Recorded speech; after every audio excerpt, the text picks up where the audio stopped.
نحمده ونصلي على رسوله الكريم اما بعد فاعوذ باللہ من الشیطان الرجیم بسم اللہ الرحمن الرحیم۔ آج ہمارے فرض علوم کورس کا سبق نمبر 20 ہے، پیج نمبر 198 سے ہم پڑھیں گے اختیارات مصطفیٰ صلی اللہ تعالیٰ علیہ وآلہ وسلم۔ یہ بیان ہے اس موضوع پر۔ اختیارات کی کتنی قسمیں ہیں، یہ سوال ہے۔ جواب اس کا یہ ہے کہ اختیارات کی 2 قسمیں ہیں۔ پہلی یہ ہے کہ تشریعی، یعنی کسی فعل کو فرض، حرام یا واجب یا مکروہ یا مستحب یا مباح کر دینا، احکام تشریعیہ۔ اور دوسرا ہے کہ تکوینیہ، یعنی کائنات میں تصرف کرنا، جیسا کہ زندہ کرنا۔ تصرف کرنے کا مطلب ہے کہ زندہ کرنا، مارنا، کسی کی حاجت پوری کر دینا، کسی سے مصیبت دور کر دینا وغیرہ۔ جس طرح کے بہت سارے واقعات ہیں نا کہ صحابہ کرام علیہم رضوان سرکار کی بارگاہ میں آئے، اپنی حاجت پیش کی تو نبی علیہ الصلوۃ والسلام نے ان کی حاجت پوری کی، ان کی مدد فرمائی۔ جس طرح کہ حضرت قتادہ کی آنکھ کا جو واقعہ ہے آپ نے سنا ہوگا، بڑا معروف واقعہ ہے، تیر لگنے کی وجہ سے آنکھ نکل گئی تھی، تو سرکار دو عالم صلی اللہ تعالیٰ علیہ وسلم نے لعاب دہن لگایا تو درست ہو گئی۔ اسی طرح حضرت معاذ ایک صحابی ہیں، تو ان کا بازو کٹ گیا تھا، تو سرکار دو عالم نے لعاب دہن لگایا تو اللہ تعالیٰ نے شفا عطا فرما دی۔ تو اس طرح کے اور بھی بہت سارے واقعات ہیں۔ سوال: رسول اللہ صلی اللہ تعالیٰ علیہ وسلم کے اختیارات کے بارے میں اہل سنت کا کیا عقیدہ ہے؟ جواب: اہل سنت و جماعت کا عقیدہ یہ ہے کہ اللہ تعالیٰ نے دونوں قسم کے اختیارات، یعنی تشریعیہ اور تکوینیہ، اپنے محبوب کریم صلی اللہ تعالیٰ علیہ وسلم کو عطا فرمائے ہیں۔ تشریعہ، مزید اس کی وضاحت آگے آ رہی ہے۔ تو صدر الشریعہ بدر الطریقہ مفتی امجد علی عاصمی رحمۃ اللہ تعالی علیہ فرماتے ہیں کہ حضور اقدس صلی اللہ تعالیٰ علیہ وسلم اللہ عز و جل کے نائب مطلق ہیں۔ تمام جہاں حضور کے تحت تصرف کر دیا گیا، جو چاہیں کریں، جسے چاہیں دیں، جس سے جو چاہیں واپس لیں۔ تمام جہاں میں ان کے حکم کا پھیرنے والا کوئی نہیں، تمام جہان ان کا محکوم ہے اور وہ حاکم ہیں، اور وہ اپنے رب عز و جل کے سوا کسی کے محکوم نہیں ہے، کیونکہ رب کی ذات تو پھر رب کی ذات ہے نا، رب سے اوپر تو پھر کوئی نہیں ہے۔ تو افضل ذات ظاہر اللہ تعالیٰ کی ہے، اللہ تعالیٰ کے بعد نبی علیہ الصلوۃ والسلام کا مرتبہ اور مقام ہے۔ تو تمام آدمیوں کے مالک ہیں، جو انہیں اپنا مالک نہ مانے حلاوت سنت سے محروم ہے، سنت کی جو مٹھاس ہے اس سے محروم رہے گا۔ تمام زمین ان کی ملک ہے، تمام جنت ان کی جاگیر ہے۔ ملکوت السماوات والارض حضور اقدس صلی اللہ تعالیٰ علیہ وسلم کے زیر فرمان ہے، جسے جو فرمان جاری کریں تو اس کو پھر ماننی پڑے گی سرکار کی، سرکار با اختیار ہیں جسے جو فرمائیں۔ جنت و نار، نار کہتے ہیں دوزخ کو، جنت و نار کی کنجیاں دست اقدس میں دے دی گئی۔ رزق و خیر اور ہر قسم کی عطائیں حضور اقدس صلی اللہ تعالیٰ علیہ وسلم ہی کے دربار سے تقسیم ہوتی ہیں۔ دنیا اور آخرت حضور کی عطا کا ایک حصہ ہے۔ اس حوالے سے ایک حدیث پاک بھی ہے کہ نبی علیہ الصلوۃ والسلام نے ارشاد فرمایا وَإِنَّمَا أَنَا قَاسِمٌ وَاللَّهُ يُعْطِي، او كما قال علیہ الصلوۃ والسلام۔ تو اس کا مطلب یہ ہے، سرکار نے فرمایا کہ میرا رب مجھے عطا فرماتا ہے، واللہ یعطی، وَإِنَّمَا أَنَا قَاسِمٌ، اور میں تقسیم کرتا ہوں۔ وَإِنَّمَا أَنَا قَاسِمٌ وَاللَّهُ يُعْطِي۔ تو اس حدیث پاک سے پتہ چل رہا ہے کہ دینے والی ذات خدا کی ہے اور تقسیم کرنے والی ذات مصطفیٰ کریم صلی اللہ تعالیٰ علیہ وآلہ وسلم کی ہے۔ احکام تشریعیہ یعنی حضور اقدس کے قبضہ میں کر دیے گئے کہ جس پر جو چاہیں حرام فرما دیں۔ احکام تشریعہ کا یہ مطلب ہے کہ جس پر جو چاہیں حرام فرما دیں، جس کے لیے جو چاہیں حلال کر دیں، اور جو فرض چاہیں معاف فرما دیں۔ سبحان اللہ، یہ سرکار کا اختیار ہے، سبحان اللہ۔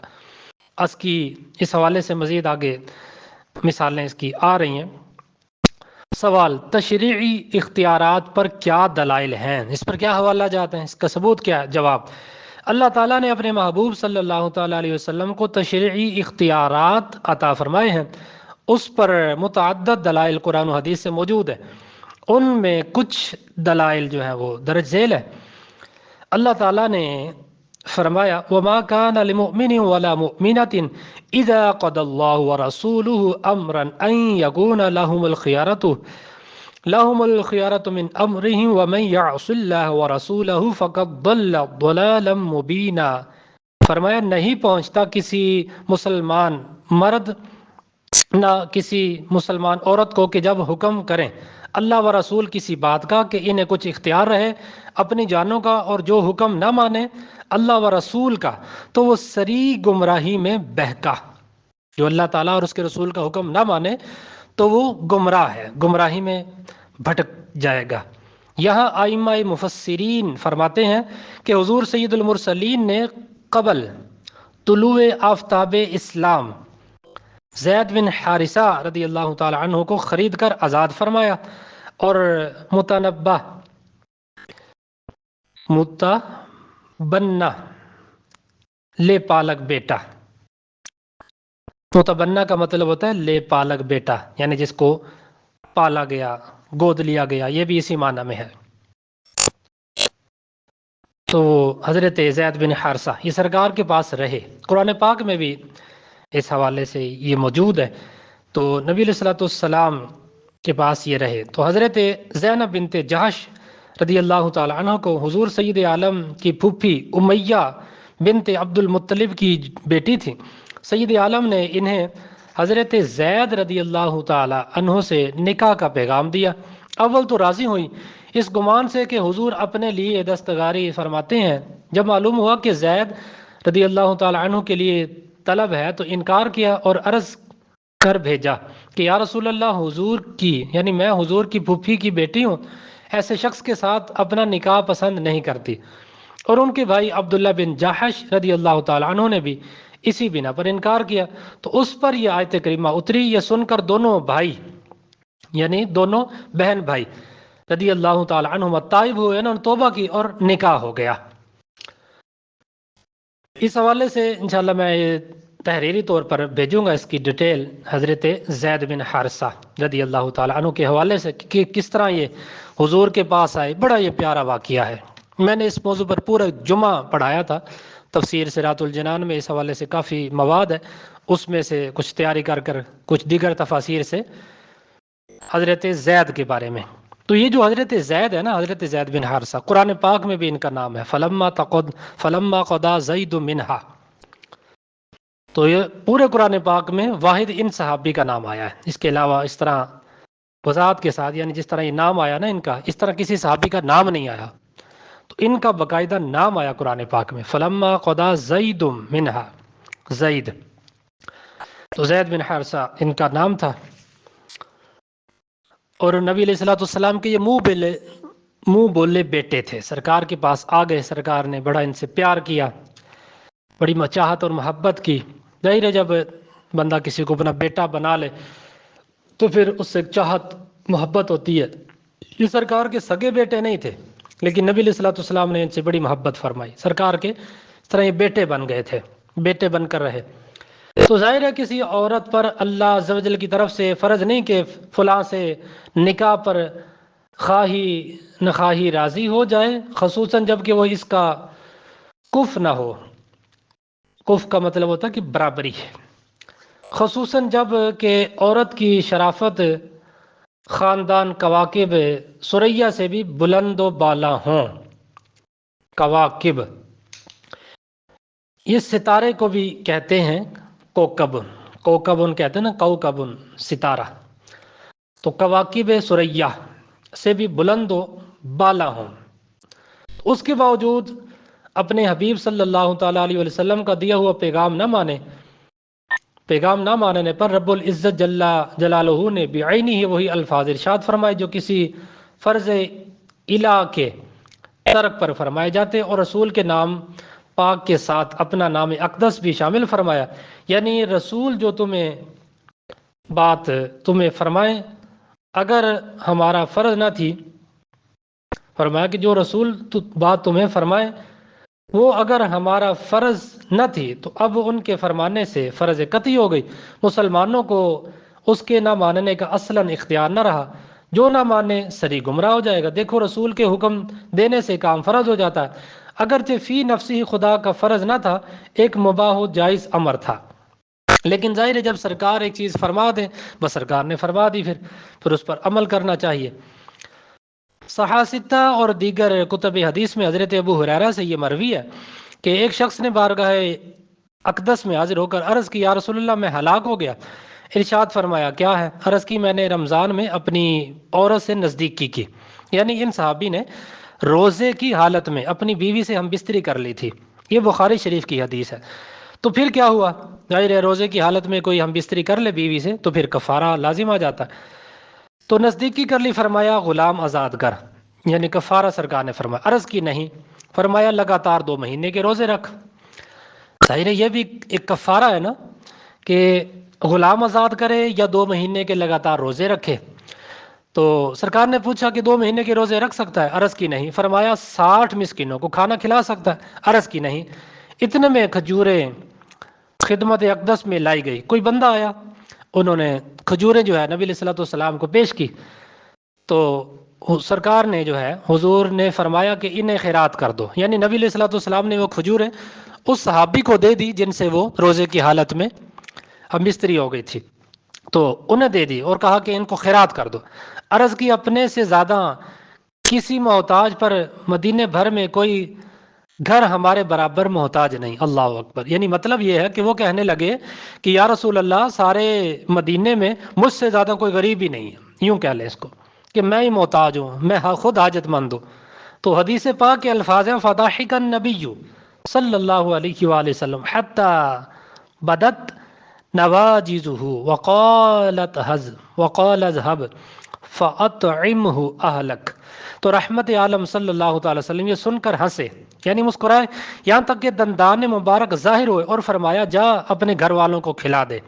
اللہ اکبر، جب سرکار نے ان کی یہ باتیں سنی، ایک تو وہ کفارہ نہیں دے رہے، اوپر سے وہ کہہ رہے ہیں کہ جی یا رسول اللہ مجھ سے زیادہ تو کوئی غریب ہی نہیں ہے، یہ مجھے ہی دے دے۔ اللہ اکبر، تو سرکار نے انہی کو کہا کہ جاؤ جا کر خود کھاؤ، اپنے گھر والوں کو کھلاؤ، تمہارا کفارہ ادا ہو گیا۔ تو یہ بخاری شریف کی حدیث ہے۔ تو دیکھیں سرکار کا اختیار تو ثابت ہوا، حالانکہ مجرم تو وہ اللہ تعالیٰ کا تھا، تو سرکار فرماتے جاؤ بھائی کفارہ ادا کرو، اللہ تعالیٰ سے معافی مانگو، نکل جاؤ یہاں سے۔ لیکن نبی علیہ الصلوۃ والسلام نے کیا فرمایا؟ بیٹھ جاؤ۔ سبحان اللہ، تو یہ اختیار نہیں تو اختیار پھر کس کو کہتے ہیں؟ اسی طرح ایک اور حدیث پاک ہے مسند امام احمد میں بسند ثقات رجال جو ہے صحیح مسلم، ثقات یہ سکہ کی جمع ہے، سکہ ہوتا ہے صحیح، یعنی کہ یہ معتبر روایت ہے، یوں کہہ لیں آپ سادے لفظوں میں، معتبر روایت ہے۔ ایک صاحب خدمت اقدس حضور سید عالم صلی اللہ تعالی وسلم میں حاضر ہو کر اس شرط پر اسلام لائے کہ صرف 2 نمازیں ہی پڑھا کروں گا، یعنی انہوں نے شرط رکھ دی کہ یا رسول اللہ میں آپ کا کلمہ پڑھوں گا، مسلمان ہو جاؤں گا، لیکن میری شرط یہ ہے کہ میں صرف 2 نمازیں پڑھوں گا۔ تو نبی علیہ الصلوۃ والسلام نے قبول فرما لیا۔ پوری امت کے لیے حکم یہ ہے کہ روزانہ 5 وقت کی نماز فرض ہے، مگر نبی مختار صلی اللہ تعالیٰ علیہ وسلم نے اس شخص کو اس حکم جو ہے اس حکم عام سے مستثنی فرما دیا۔ سبحان اللہ، کہا ٹھیک ہے کہ تو 2 نمازیں پڑھی جا۔ سبحان اللہ، دیکھیں یہ کتنی بڑی بات ہے، اللہ کے رسول فرمائیں کہ بھائی تم 2 ہی پڑھو، تمہارے لیے یہی کافی ہے۔ یہ کوئی چھوٹی سی بات ہے، حالانکہ اللہ تعالیٰ کا یہ حکم ہے نماز پڑھنا، اللہ تعالیٰ کا فریضہ ہے، لیکن سرکار نے کہا ٹھیک ہے 2 ہی پڑھو صحیح۔ سبحان اللہ، صحیحین کا مطلب ہوتا ہے کہ بخاری اور مسلم کی روایت۔ صحیحین میں برا بن عازب رضی اللہ تعالی عنہ سے یہ روایت ہے کہ ان کے ماموں ابو بردہ بن نیاز رضی اللہ تعالی عنہ نے نماز عید سے پہلے قربانی کر لی تھی بقرہ عید کے موقع پر۔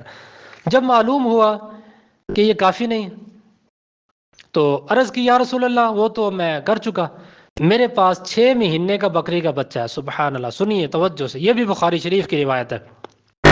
عید کی نماز کے بعد ہی ظاہر قربانی کرنے کا حکم ہے نا، تو انہوں نے پہلے کر لی، تو اس وقت ظاہر ابتدائی اسلام تھا تو ان کو اس چیز کا پتہ نہیں تھا، تو جب پتہ چلا تو سرکار کی بارگاہ میں حاضر ہو، عرض کی یا رسول اللہ اب تو میں نے کر لیا۔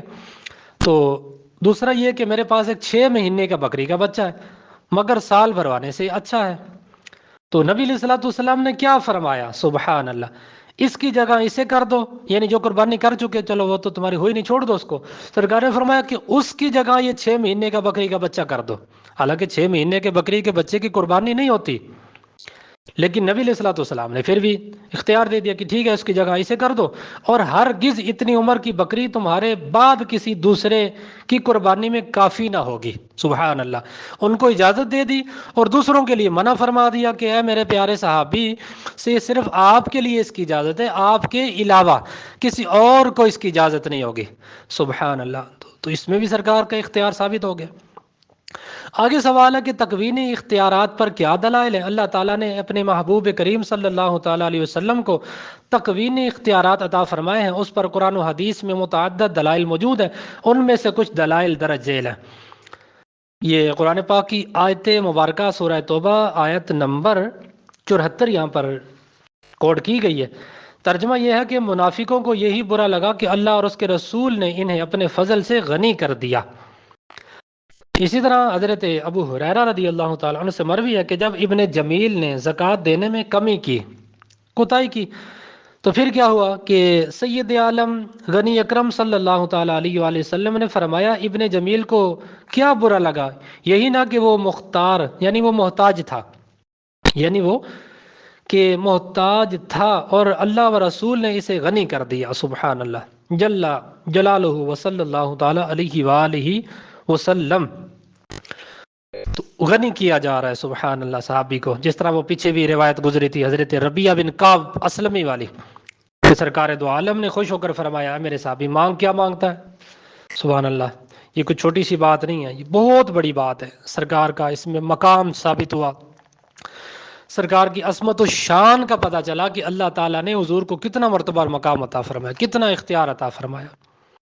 اسی طرح ایک اور بخاری شریف کی یہ روایت ہے، امام بخاری حضرت ابو ہریرہ سے یہ روایت کرتے ہیں، انہوں نے فرمایا کہ میں نے حضور اقدس سے عرض کیا کہ یا رسول اللہ صلی اللہ تعالیٰ علیہ وآلہ وسلم، میں نے آپ سے بہت سی حدیثیں سنی لیکن وہ سب بھول گئے۔ حضور نے فرمایا اپنی چادر پھیلاؤ، تو کہتے ہیں میں نے چادر پھیلا دی تو آپ نے لپ بھر کر اس میں ڈال دیا، پھر فرمایا اسے سینے سے لگا لو، میں نے لگا لی، پس میں اس کے بعد کسی حدیث کو نہیں بولا۔ سبحان اللہ، لپ بھر کر، لپ بھرنے سے مراد یہ کہ خالی مٹھی، یہ نہیں ہے کہ سرکار نے کوئی مٹی اٹھائی یا کوئی چیز اٹھائی چادر میں ڈال دی اور کہا اب اس کو سینے سے لگا لو، نہیں، خالی ہاتھ سرکار نے ہوا میں اس طرح ہاتھ پھیلائے جس طرح ایک بندہ مٹھی کھولتا ہے پھر بند کر لیتا، تو سرکار نے اس طرح لپ بھر کر چادر میں ڈال دی، فرمایا اسے سینے سے لگا لو۔ سبحان اللہ، تو حضرت ابو ہریرہ غیر صحابی رسول تھے، عقیدہ تھا کہ سرکار خالی نہیں لوٹائیں گے۔ سبحان اللہ، چادر سینے سے لگائی، اس کے بعد کیا فرمایا، اس کے بعد میں کبھی کوئی حدیث نہیں بولا۔ سبحان اللہ، اور کتنی حدیثوں کے راوی ہیں حضرت ابو ہریرہ، آپ حدیث کی کتابیں پڑھیں، حدیث پڑھیں، جگہ جگہ پر آپ کو ملیں گے راوی۔ حضرت ابو ہریرہ سے روایت ہے، حضرت ابو ہریرہ سے روایت ہے، تو انہوں نے بہت ساری احادیث کو روایت کیا، نبی علیہ الصلوۃ والسلام سے سنا پھر آگے اس کو پہنچایا، اسی کو روایت کہتے ہیں۔ سبحان اللہ، حضرت انس رضی اللہ تعالی عنہ سے روایت ہے، انہوں نے فرمایا کہ مکہ والوں نے رسول اللہ صلی اللہ تعالی علیہ وسلم سے کہا کہ آپ کوئی معجزہ دکھائیں، تو سرکار صلی اللہ تعالیٰ علیہ وسلم نے چاند کے 2 ٹکڑے فرما کر انہیں دکھا دیا، یہاں تک کہ مکہ والوں نے ہیرا پہاڑ، یہ ایک پہاڑ کا نام ہے، ہیرا پہاڑ کو چاند کے 2 ٹکڑوں کے درمیان دیکھا۔ سبحان اللہ، چاند 2 ٹکڑے ہو گیا، اور سائنسدان بھی جو ہے اس دور میں سائنسدانوں نے تحقیق کی، اس پر سرچ کی، تو وہ بھی اس بات کی جو ہے تصدیق کرتے ہیں سائنسدان کہ واقعی نبی علیہ الصلوۃ والسلام نے، مسلمانوں کے نبی نے چاند کے 2 ٹکڑے کیے تھے، چاند 2 ٹکڑے ہوا تھا۔ سائنسدان بھی اس بات پر جو ہے تحقیق کرنے پر مجبور ہو گئے ہیں، اس بات کو بیان کرنے پر۔ اعلیٰ حضرت کا یہ شعر ہے، سورج الٹے پاؤں پلٹے چاند اشارے سے ہو چاک، اندھے نجدی دیکھ لے قدرت رسول اللہ کی۔ سورج الٹے پاؤں پلٹے، وہ سورج جب مولا علی رضی اللہ تعالیٰ عنہ کے لیے پلٹا تھا، جو نماز عصر حضرت علی کی رہ گئی تھی، تو سورج ڈوبا ہوا واپس آیا تھا، وہ آپ نے سنا ہوگا، بڑا معروف واقعہ ہے۔ اور اسی طرح فرمایا کہ چاند اشارے سے ہو چاک، ٹکڑے ہو گیا۔ سبحان اللہ، تو آگے کیا فرمایا، اندھے نجدی، یہ دیوبندیوں کو کہہ رہے ہیں، اندھے نجدی دیکھ لے قدرت رسول اللہ کی۔ سبحان اللہ، آج کا ہمارا یہ درس تھا اختیارات مصطفیٰ صلی اللہ تعالیٰ علیہ وآلہ وسلم کے حوالے سے. کوئی اتنا زیادہ آج نہیں پڑھا گیا لیکن ٹائم ہمارا پورا ہو گیا، چونکہ یہ عقائد کے حوالے سے بڑا بہترین بیان ہے. اس کو آپ اچھی طرح ذہن نشین کر لیں. اللہ تعالیٰ ہمیں عمل کی توفیق عطا فرمائے. وما علینا الا البلاغ المبین.